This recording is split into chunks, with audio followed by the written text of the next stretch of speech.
You believe you're being romantic. You think you're being respectful. You imagine that by showcasing your care, your safety, and how you differ from all those other guys, she will eventually want you. And that precisely is why she doesn't. That's why you find yourself confused, wondering why being the good, predictable guy constantly leaves you on the outside looking in. It's time for a difficult truth. Being excessively nice doesn't make you noble, it makes you invisible. The moment you become her emotional confidant, her therapist, her safe space with absolutely zero tension, zero edge, and zero confident masculine charge, you have fundamentally lost her, not as a friend, but as a man. You've been categorized, filed away, and stamped with a label that says not sexual. You want to know the core reason for this energetic shift? Because you offered her comfort without desire. You provided safety without tension. You built a friendship without polarity. Your entire focus was on making her feel calm. And while calmness is wonderful for a long term partnership, it is the killer of initial attraction. Attraction thrives on emotional charge and a slight, intriguing uncertainty. Comfort alone makes you a great companion, not a desired lover. A woman does not seek a man who asks for permission simply to exist in her world. She is drawn to a man who naturally takes up space, a man who moves through his life with a quiet intensity that sparks her curiosity, making her wonder what he's thinking, what he wants, and what he is truly capable of. Your effort, planning the perfect date, rehearsing lines, and overanalyzing every text, communicates anxiety, not attraction. The man who sparks desire is one who is grounded in his body and his being. He operates from a place of confident, centered masculine energy that does not need her validation to feel complete. This is what she feels, because women are inherently attuned to the nuances of emotional energy. They sense your desperation and neediness in your eagerness and constant approval seeking. And seeking approval is what destroys the primal, irrational, uncontrollable desire that makes a woman cross the line from friend to lover.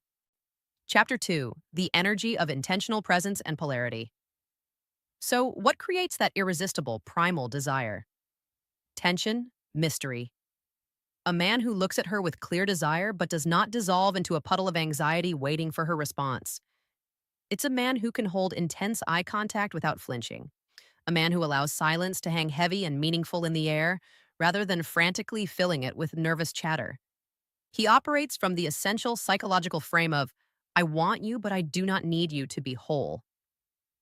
This foundational frame, this specific energetic presence, is what separates the men she desires from the men she simply utilizes for emotional support. Think about the message you truly communicate when you are too available, too eager to please, and too predictable. You communicate that your happiness hinges entirely on her approval, that your entire emotional state revolves around whether she texts you back or not. This energetic dependency is biologically repellent. Deep down, a woman desires a man who has his own profound mission, his own purpose, his own inherent gravity. She wants to be pulled into his already rich and fulfilling world, not to become his entire world. She wants to feel like an addition to an already complete life, not the sole source of his self-worth. When you elevate her to be your everything, you, paradoxically, become her nothing. When you center your entire existence on obtaining her validation and affection, you willingly hand her all the power in the dynamic. And power imbalances kill attraction. She doesn't want to be worshipped. She wants to be wanted by a man who would, emotionally and practically, survive perfectly fine without her. This is the relationship paradox. The man who needs her least is often the one who gets her most. You have been conditioned to believe the opposite, that being attentive, sensitive, and emotionally available is what women truly want. And while women will genuinely tell you this, that they want a man who listens and respects boundaries, what they say they want and what actually triggers their desire are two completely different things. Desire is not a logical checklist. It is chaotic, irrational, and chemical. It is triggered by emotional charge, not by absolute emotional safety. A woman can hold you in high respect, admire your character, and yet feel absolutely zero sexual tension with you. This is the core trap. You build comfort, thinking it's the path to intimacy, But all you're building is a foundation for friendship because you are not creating polarity or that desirable, slightly unpredictable electric energy. Chapter 3: The Confidence of Leadership and Action. Let's dissect a common scenario: the moment of escalation. The night is going well, the conversation is flowing, the vibe is strong. You lean in, she leans in. The moment for a first kiss is clearly present, and then you say it. Can I kiss you? In that instant, the entire spell is broken. The built up tension instantly evaporates and the momentum dies. By asking, you have turned a primal act of shared desire into a business transaction. You requested permission as if asking a favor. In doing so, you communicated your own fear, your uncertainty, and your deep need for her prior approval before you could act on an impulse. A kiss, in this dynamic context, is not a favor to be requested. It is an organic event that occurs when the mutual tension becomes unbearable. It happens when the pull between two people is so palpable that not kissing would be the stranger, more awkward choice. When you ask, you are not leading, you are waiting. Women fundamentally do not want to be asked into the moment. They want to be swept up by the moment. They want to feel that you read the energy, trusted the pull, and acted on it confidently. Not aggressively, not forcefully, but with the quiet assurance of a man who trusts his own instincts and moves through the world without second guessing every single impulse. This distinction is what separates the man she desires from the man she friend zones. The desired man moves with certainty. He doesn't ask, "Is it okay to hold your hand?" He simply reaches for it. He doesn't ask, "Do you want to come back to my place?"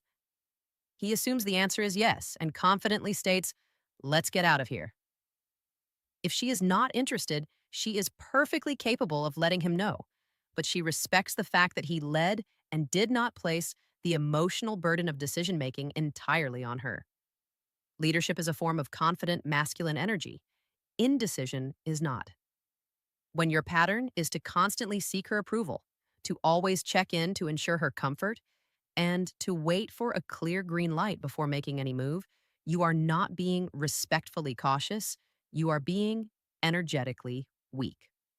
While respecting a woman's boundaries is absolutely non negotiable, there is a critical difference between genuine respect for boundaries and being paralyzed by the fear of rejection.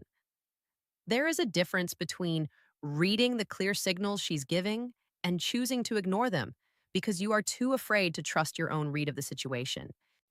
Chapter 4: Reading the Signals and Owning Your Desire. A woman is attracted to a man who can read the room, a man who can feel the mounting energy and sense when she is pulling him in, acting on that sense without requiring a formal, written invitation. She is already giving you the signals: the lingering eye contact, the way she touches your arm when she laughs, how she subtly leans into your space, and the little excuses she finds to be physically close. Yet, you fail to see it. Or even worse, you see it and then immediately second guess it. You rationalize, maybe she's just being friendly. Maybe I'm reading too much into this. I should wait for a much clearer sign. And while you are caught in that endless loop of overthinking, another man who trusts his core instincts walks up and confidently claims the moment you were too afraid to seize. This confident man does not operate from a place of fear. He operates from unapologetic desire, and desire that is fully owned, that is expressed through confident action rather than tentative words, is fundamentally magnetic. This is the energetic frequency that women respond to, not your compliments, not your careful explanations, and certainly not your logical reasons for why you would make a great, stable boyfriend. It is your energy, your presence, the silent, unspoken charge that communicates, "I see you, I want you, and I am not afraid to show it." You must internalize this core understanding. Women don't primarily respond to what you say, they respond to what you are. You could have all the right intentions and all the desirable qualities on paper, and yet generate zero attraction if your core energy is unsettled. If you are deeply anxious, needy, or desperately seeking validation, she will not be listening to your carefully chosen words. She will be feeling your vibe. And if your vibe is one of desperation, uncertainty, or people pleasing, she will perceive that before you even finish your sentence. Women are emotional beings. They live in the realm of feeling, not pure logic. And what they feel from you is either a magnet for attraction or a repellent. You cannot negotiate desire. You cannot logically convince someone to want you. Attraction is felt, not thought. The energy that successfully creates this powerful felt attraction is masculine, grounded, certain, and unapologetic. Chapter 5: Maintaining Frame and Passing the Test. So, what does this high value, attractive energy truly look like? It looks like a man who is completely comfortable in silence, who is not compelled to rush and fill every gap in the conversation with nervous filler. It looks like a man who can hold her gaze without looking away. It looks like a man who does not flinch when she subtly tests him. It looks like a man who does not change his plans or his mood based on her momentary reactions. Crucially, it looks like a man who has standards. A man who is genuinely willing to walk away if the energy or the respect is not right. A man who does not chase, beg, or plead for a woman's attention because he understands his inherent self-value. He knows that a woman who fails to recognize his value is simply not the right fit for him. This kind of composed energy is magnetically compelling because it is incredibly rare. Most men are reactive. Most men will shapeshift and lose themselves trying to become whatever they think she wants to see or whatever will make her happy. And in that self-abandonment, they become boring, predictable, and safe. The man who maintains his frame, who stays rooted in his purpose, who doesn't instantly bend or break at the first sign of her pulling away, is the man she cannot stop thinking about.